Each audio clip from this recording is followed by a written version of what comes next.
Mahadev recording studio.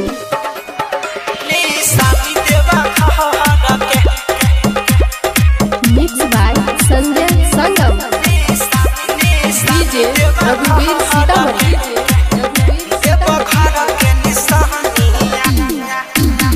Colour हमारा बचपन के बाटे पसंद जाता पानी देव घर बात सुने अरे राजा। कलर हमारा बचपन के बाटे पसंद जाता पानी देव घर बात सुने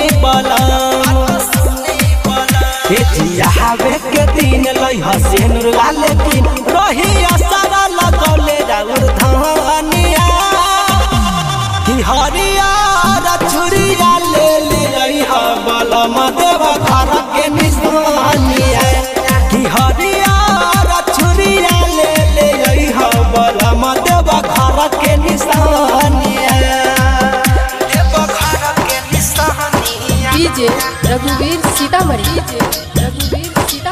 mix by Sanjay Sangam.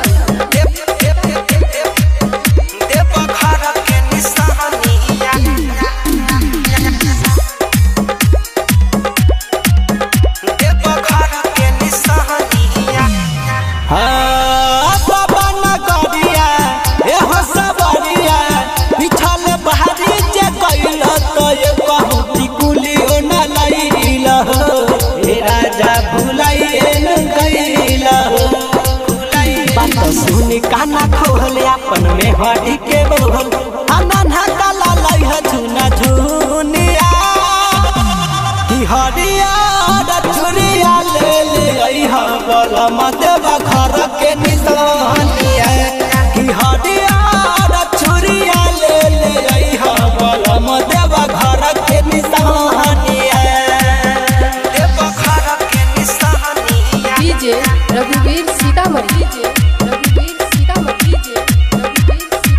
Mix by Sanjay संगम।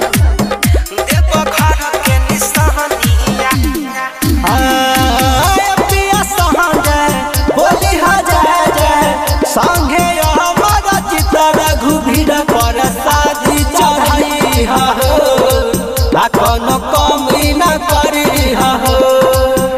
जाई के सब वाली बाबा आवे दिन खाली फेर दिहे बाबा नजरिया कि हरियर छोड़िया ले ले बल